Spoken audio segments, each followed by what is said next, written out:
How to deal with negative people, Buddha's way. In life, we all encounter negative people, those who criticize, complain, or spread pessimism. While it's easy to become frustrated or react negatively, Buddhism teaches a different approach, one of understanding, compassion, and wisdom. The Buddha faced hostility, criticism, and negativity, yet he responded with equanimity and loving-kindness. This guide explores Buddhist principles to help you deal with negative people while maintaining inner peace. Understanding negativity, why people act the way they do. Negativity often arises from suffering, ignorance, and attachment, the very things Buddhism seeks to transcend. The Buddha taught in the Four Noble Truths that suffering, dukkha, is an inevitable part of life, but it is caused by craving, tanha, and attachment. Many negative people are trapped in their own suffering and express it outwardly. Common roots of negativity. Pain and past trauma. Many negative individuals have experienced deep personal suffering, leading them to project their pain onto others. Fear and insecurity. Negative people often build psychological defenses to protect themselves from perceived threats, leading to criticism and hostility. Ego and attachment. Some individuals tie their identity to being victims, complainers, or critics, making negativity a core part of how they interact with the world. The psychological trap of negativity. Many negative people are caught in a cycle where their negative thoughts fuel negative emotions, which then reinforce their negative behaviors. This cycle is difficult to break without self-awareness and conscious effort. Small blue diamond example. Imagine a coworker who constantly criticizes others. Instead of resenting them, recognize that their behavior may stem from insecurity or a need for validation.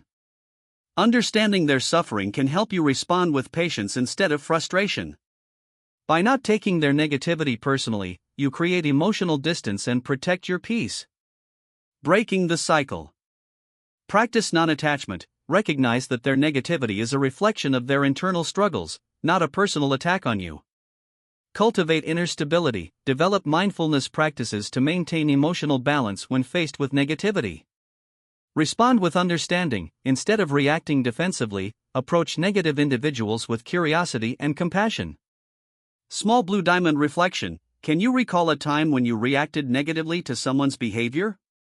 How might understanding their suffering have changed your response? Practicing compassion, seeing negative people as teachers.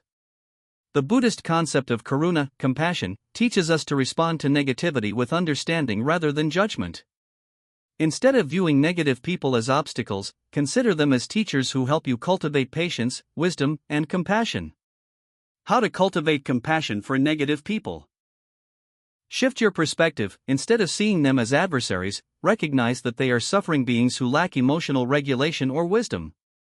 Respond, don't react. When faced with negativity, take a deep breath and pause before responding. A mindful response can transform the energy of an interaction. Practice metta, loving-kindness, meditation. Regularly send thoughts of well-being, peace, and healing to those who challenge you, rather than holding on to resentment. Understanding the power of compassion. Compassion doesn't mean allowing others to mistreat us, rather, it means seeing their suffering without absorbing their negativity.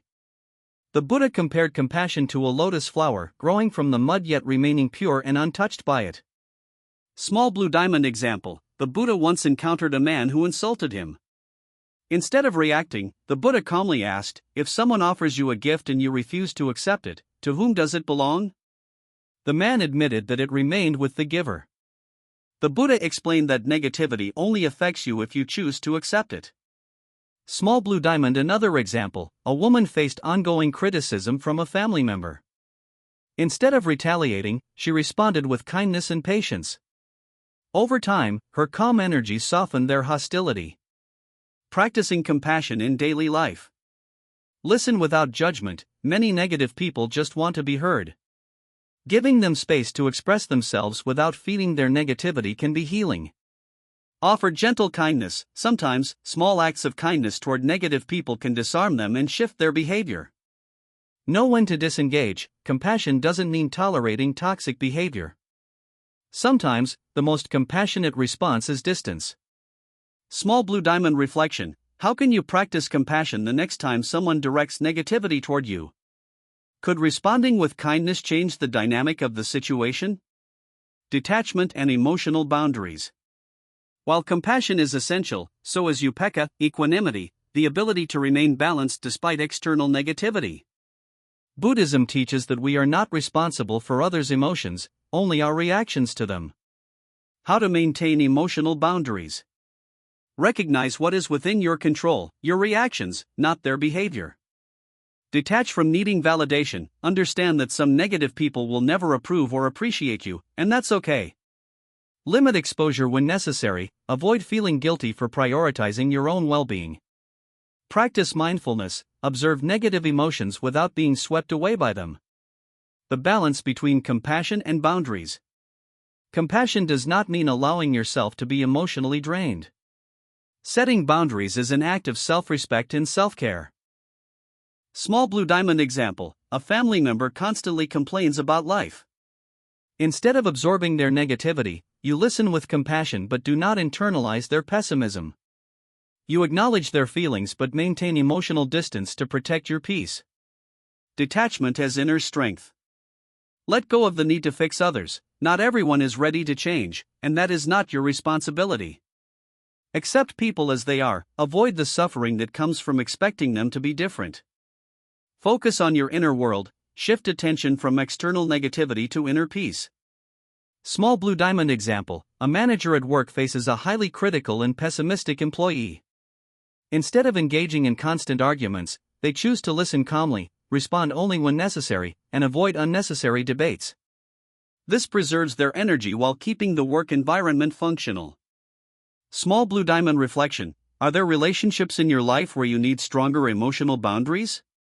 How can you create space without closing your heart completely? Responding versus reacting: the power of mindful communication. Buddhism emphasizes right speech, samavaka, speaking with kindness, truth, and purpose. When dealing with negative people, mindful communication can prevent conflicts and foster understanding. Tips for mindful communication. Pause before responding to avoid impulsive reactions. Use neutral, calm language rather than defensive words. Redirect conversations to positive or solution-based discussions. Small blue diamond example: if a colleague frequently gossips, instead of joining in or reprimanding them, gently steer the conversation toward a more constructive topic. Small blue diamond reflection: how do you usually respond to negativity? Can you practice mindful speech to transform interactions? Overcoming toxicity through inner strength. Developing inner resilience is key to handling negativity without letting it affect your peace. Regular mindfulness practice strengthens mental clarity and emotional stability. Ways to build inner strength. Daily meditation to center yourself. Journaling to process emotions rather than suppress them. Surrounding yourself with positive influences to counterbalance negativity. Small blue diamond example: a toxic work environment can drain energy, but a person who practices mindfulness can maintain inner stability regardless of external chaos. Small blue diamond reflection: what daily practices can you adopt to strengthen your emotional resilience? Letting go: when to walk away from negative influences. Buddhism teaches non-attachment, vairagya, understanding when to let go of things that no longer serve your well-being. Signs it's time to distance yourself. Repeated negativity despite your efforts to help. Emotional exhaustion from constant exposure. The relationship prevents your growth and peace. Small blue diamond example: the Buddha once told a parable of a man carrying a raft. The raft helped him cross a river, but if he continued carrying it on land, it would become a burden. Similarly, some relationships are useful for a time but must be released when they become a source of suffering. Small blue diamond reflection: are there people in your life you need to step away from for your well-being? Bringing positivity into the world. Instead of focusing on avoiding negative people, shift your energy toward cultivating positivity. How to spread positivity. Led by example, demonstrate patience, kindness, and wisdom. Engage in acts of kindness without expecting anything in return. Surround yourself with uplifting individuals who inspire you. Small blue diamond example: Thich Nhat Hanh, a renowned Buddhist monk, transformed hostility into love by responding to aggression with deep compassion, influencing millions toward peace. Small blue diamond reflection: what small action can you take today to bring more positivity into the world? Conclusion. Dealing with negative people is part of life, but Buddhism offers timeless wisdom to navigate these challenges with compassion, detachment, and mindfulness. By understanding the roots of negativity, setting emotional boundaries, practicing mindful communication, and embracing inner strength, you can protect your peace while uplifting those around you. Folded hands. Final thought: next time you encounter negativity, remember you have the power to choose understanding over frustration, peace over conflict, and wisdom over reaction. Would you like me to refine or expand any section further? Smiling face with smiling eyes.